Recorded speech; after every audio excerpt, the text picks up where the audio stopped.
এবারে টি-20 বিশ্বকাপটাকে রীতিমতো তামাশা বানিয়ে রেখেছে ভারত। খেলার সাথে রাজনীতিকে মিশিয়ে তারা ক্রিকেটটাকে নিয়ে গেছে একেবারে সর্বনিম্ন স্তরে। এটা ভারতের জন্য লজ্জাজনক, আইসিসির জন্য লজ্জাজনক। পরবর্তী টুর্নামেন্টগুলোতে ভারতকে আয়োজক হিসেবে রীতিমতো নিষিদ্ধ করা উচিত।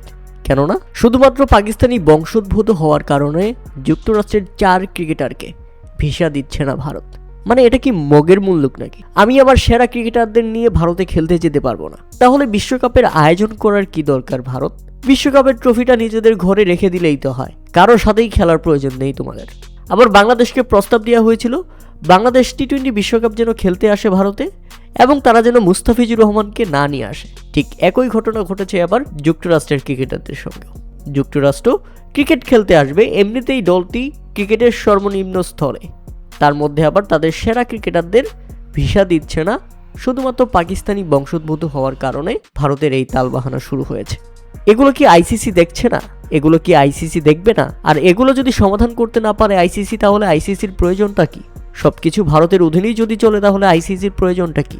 আইসিসির কোনো অস্তিত্বই আমার কাছে মনে হচ্ছে না আছে। এটা একেবারে লজ্জার বিষয়। ইতিমধ্যে 4 পাকিস্তানি বংশোদ্ভূত মার্কিন ক্রিকেটারকে ভারতীয় ভিসা প্রত্যাখ্যান করে দেওয়া হয়েছে। আসন্ন টি-20 বিশ্বকাপের জন্য ভারতে প্রবেশ তাদেরকে নিষিদ্ধ করে দেওয়া হয়েছে, যার মধ্যে অন্যতম আলী খান। যুক্তরাষ্ট্র দলের অন্যতম প্রধান এবং তারকাখ্যাত বোলার আলী খান। পাকিস্তানি বংশোদ্ভূত এই পেসারকে ভিসা দিচ্ছে না বিশ্বকাপ খেলার জন্য ভারত।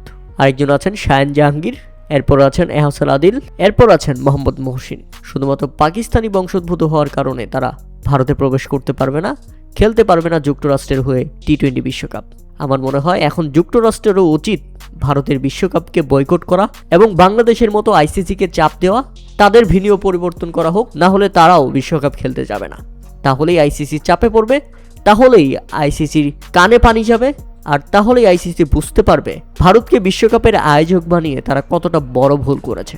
কথা সত্যি, একটা সময় ভারতকে ইন্ডিয়ার বিপক্ষে খেলতে হবে, অন্য কোনো দেশ তাদের মাটিতে কিংবা তাদের সঙ্গে খেলতে যাবে না। ক্রিকেটটাকে একেবারে শেষ করে দিয়েছে ভারত।